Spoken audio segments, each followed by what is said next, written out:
Hello everyone, welcome to my channel. So guys, आज हम organic chemistry का classical and non classical carbocation का जो टॉपिक है इस कंप्लीट करेंगे। मोस्ट टाइम टॉपिक है गाइस, हमेशा एग्जाम में आते रहता है, तो आपको इससे अच्छे से कंप्लीट करके जाना है। और ऑर्गेनिक केमिस्ट्री से रिलेटेड और भी वीडियोस देखने के लिए आप ऑर्गेनिक केमिस्ट्री की प्लेलिस्ट चेक कर सकते हैं। और चैनल पर नए हैं तो प्लीज़ चैनल को लाइक सब्सक्राइब कर दीजिएगा, ताकि इस तरह से इंपॉर्टेंट टॉपिक आपको हमेशा मिलते रहें। तो सबसे पहले हम क्लासिकल कार्बोकेशन के बारे में जानते हैं, ये होता क्या है। तो क्या कह रहा है, क्लासिकल कार्बोकेशन एक आयन है, ठीक है, जिसमें धनात्मक आवेश के कार्बन एटम होते हैं। क्या है ये क्लासिकल कार्बोकेशन? क्या है, एक आयन है जिसमें धनात्मक आवेश के कार्बन एटम होते हैं। इसमें 6 इलेक्ट्रॉन होते हैं जो 3 केमिकल बॉन्ड में भाग लेते हैं। आपको ये अच्छे से याद कर लेना है कि इसमें क्या होता है, 6 इलेक्ट्रॉन होते हैं जिसमें 3 क्या होते हैं, केमिकल बॉन्ड में भाग लेते हैं। इस कार्बन एटम को हम 3 कोऑर्डिनेट पॉजिटिव कार्बन का नाम दे सकते हैं, ठीक है। इसे हम क्या कहते हैं, कोऑर्डिनेट पॉजिटिव कार्बन का नाम भी दे सकते हैं। इसकी एक एग्जांपल दिया गया है, देखिएगा यहाँ पर 3 केमिकल बॉन्ड्स जुड़े होते हैं, ठीक है, जैसे ये जुड़े हुए 3, और इस तरह से ये रिएक्शन होती है। क्लासिकल कार्बोकेशन का निर्माण इस तरह से होता है, ये कह रहा है। ये कितना, इसमें 75 डिग्री सेंटीग्रेड में ये रिएक्शन होती है, ठीक है। अब आगे देखते हैं। अब क्या कह रहा है, अधिकतम स्थिरता सुनिश्चित करने के लिए कार्बन एटम में एवं वैलेंट इलेक्ट्रॉन होना चाहिए। लेकिन कार्बोकेशन में कार्बन एटम में पॉजिटिव चार्ज होता है, इसलिए यह एक इलेक्ट्रोनेगेटिव प्रजाति स्पेसीज से 2 इलेक्ट्रॉन को सर्व करने की प्रवृत्ति रखते हैं।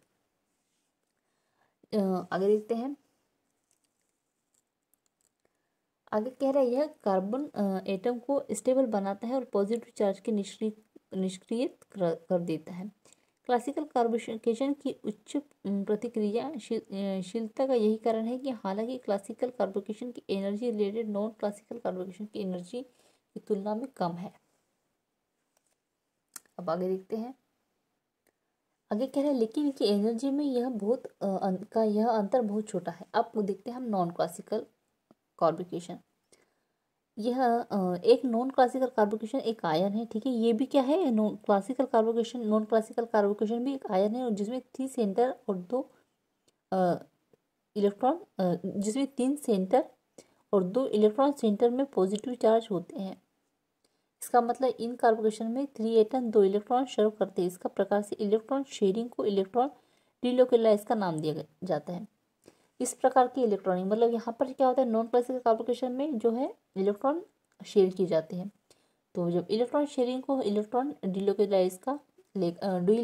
डिलोकेलाइजेशन का नाम दिया जाता है। अब आगे देखेंगे यहाँ पे रिएक्शन कोऑर्डिनेशन है और रिएक्शन कोऑर्डिनेशन भी है, ठीक है। ये तो आपको इसको एक स्क्रीनशॉट ले लेना है और एग्जाम में लिख कर आना है। ये पोटेंशियल एनर्जी के बारे में दिया गया है, एनर्जी लेवल। अब आगे देखते हैं। नॉन क्लासिकल कार्बोकेशन का सबसे सरल उदाहरण 2 नार्बोनिल धनायन है, ठीक है।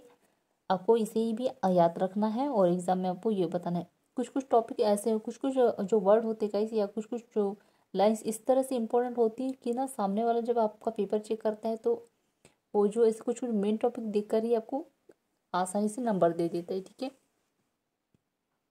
इसलिए आपको जो नोट्स आपको ऐसे कंप्लीट करना है कि सामने वाला देखे तो लगे कि उसको कि नहीं, इसने बहुत ज़्यादा बेसिक टॉपिक में बेसिक जानकारी दी गई है।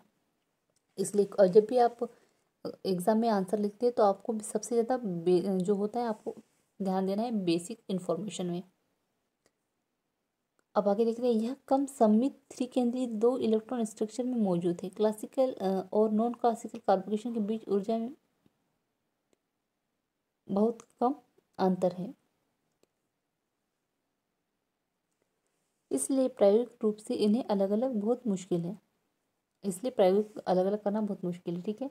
इसमें क्या कह रहा है, जो क्लासिकल और नॉन क्लासिकल कार्बोकेशन के बीच की जो ऊर्जा होती है, बहुत कम अंतर होता है इनमें, ठीक है। ऊर्जा में इनकी दोनों की ऊर्जा में बहुत कम अंतर होता है, इसलिए क्या है, इन्हें अलग अलग करना बहुत मुश्किल होता है। अब आगे देखते हैं। क्लासिकल कार्बोकेशन में एक कार्बन एटम होता है जिसमें 3 रासायनिक बंधों में 6 इलेक्ट्रॉन होते हैं, जबकि नॉन क्लासिकल में 3 केंद्र और 2 इलेक्ट्रॉन संरचना होती है। तो यहाँ पे जो है हमारा टॉपिक एंड होता है। सो आई होप आपको ये नोट जरूर पसंद आया हो। सो प्लीज़ चैनल को लाइक सब्सक्राइब कर दीजिएगा, साथ ही बेल आइकन प्रेस कर दीजिएगा और कमेंट में ज़रूर बताइएगा आपको ये नोट्स कैसे लगे। और एमएससी फर्स्ट सेम के नोट्स परचेज करने के लिए आप मुझे व्हाट्सएप पे मैसेज कर सकते हैं। डिस्क्रिप्शन में व्हाट्सएप नंबर शेयर कर दूँगी। Thank you.